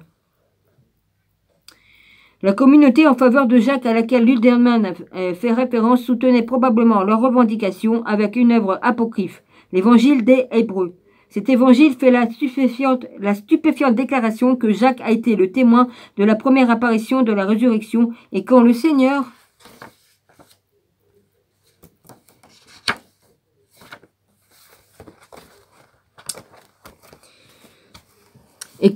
avait donné le linge, son linceul, au serviteur du prêtre, il est allé vers Jacques et lui est apparu. John Painter propose une surprenante modification de l'idée des formes rivales reçues des Allemands. Elle soutient la possibilité que Jacques ait vraiment été le témoin de la première apparition de la résurrection en dépit de l'ordre donné par Paul, faisant ainsi de Jacques le chef de l'église de Jérusalem depuis le commencement. Selon Adolf von Harnack, la tradition suppose que Jésus est d'abord apparu à Pierre en Galilée et que l'apparition de Jacques a suivi l'apparition aux 500 frères à la Pentecôte. Harnack indique que le verset 15 2.5 et 15.7 reflètent un déplacement du pouvoir de Pierre à Jacques. Wilhelm Pratcher, ajoutant à l'œuvre de von Harnack, indique que le verset 15.7 est basé sur le verset 15.5, reflétant la rivalité entre les disciples de Jacques et les disciples de Pierre. Ludermann développe une position similaire. Si le rôle de Pierre en tant que premier dirigeant est reconnu, la rivalité formelle reflète un changement à la tête de l'église de Jérusalem. Autrement, nous avons indiqué qu'il existait une tension soutenue entre Jacques et Pierre, épître aux Galates 2.11-14. On peut avoir la mise en place de la primauté de Pierre comme le dernier mouvement italique de l'auteur. En d'autres termes, Pinter postule que Jacques avait toujours été le dirigeant de l'église de Jérusalem parce que c'est lui que Jésus est apparu en premier. Plus tard, dans une communauté loyale, à Pierre a créé une tradition rivale déclarant que Pierre avait été le premier et avoir bénéficié de l'apparition de la résurrection. Pinter, dans le fond, prend le contre-pied de la compréhension traditionnelle et nous montre à nouveau la pente savonneuse qui menace la quête de certitude historique. Pour explorer les rivales les plus éloignés de l'incertitude historique, concentrons-nous maintenant sur l'étude de l'événement connu comme la conférence de Jérusalem, le tout premier concile apostolique de l'Église et le prétendu décret apostolique qui y a été promulgué, bien qu'il existe encore plus de discussions d'érudits concernant cet épisode. C'est enfin une autre de questions qui fait le plus de débat dans les études néo-testamentaires. Le rôle du dirigeant de Jacques y est clairement indéniable, comme l'est la différence de Pierre à son égard. 18. Ce fragment de l'Évangile des Hébreux est conservé par Jérôme dans le livre of Illustrious Men War William Schnellmelcher, édition New Testament, Apocrypha, Louisville, Westminster, John Knox, 1991, 1.165. 19. Pinter, Just James, 80-81. J'ai fini le chapitre. Tant que ça tourne, je continue. La palme Jacques, le pape Jacques, le premier conseil apostolique et l'incident d'Antioche. Apostolique. Et l'incident d'Antioche. Pierre, Jacques et Jean, après l'ascension du Sauveur, ne revendiquèrent pas cet honneur, mais choisirent Jacques le Juste comme évêque de Jérusalem. Clément d'Alexandrie, hypostase. Oh, c'est pas l'hypostase des archontes qu'il y a dans le truc de Anagam. Bon, de la mer, j'arrive plus. De Nag Hammadi. Merci, papa. Oh, vache. Les écrits de Clément d'Alexandrie datent du début du IIIe siècle et ainsi il ne semble pas à première vue mériter le droit d'être considéré comme historiquement précis. L'utilisation du terme évêque pour décrire Jacques est certainement anachronique. À son époque, Jacques aurait été appelé surveillant, épiscopo en grec, qui est le terme traduit par évêque dans le Nouveau Testament. Mais bien que le terme évêque ne soit utilisé pour caractériser Jacques dans le Nouveau Testament, comme nous le verrons dans ce chapitre, cette description du rôle de Jacques à jouer dans l'église de Jérusalem est tout à fait précise. Comme nous l'avons déjà mentionné au début de son épître aux Galates, Paul fournit un bref résumé biographique des quelques premières années qui ont suivi son expérience de conversion. Ce récit fournit aux experts des informations inestimables leur permettant de dater les événements clés de début de la première église et nous fournit également des informations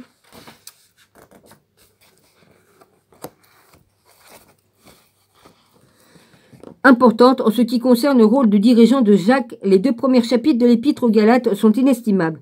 Sans eux, notre connaissance des débuts du christianisme serait extrêmement appauvrie. Voici une condensée. Ma dyslexie, merde. Voici un condensé des éléments cruciaux pour notre affaire pris dans les chapitres 1 et 2 de l'épître aux Galates. 13, numéro 13. Vous avez certes entendu parler de ma conduite jadis dans le judaïsme, de la persécution effrénée que je menais contre l'Église de Dieu et des ravages que je lui causais. 14. Et de mes progrès dans le judaïsme où je surpassais bien des compatriotes de mon âge en partisan acharné des traditions de mes pères.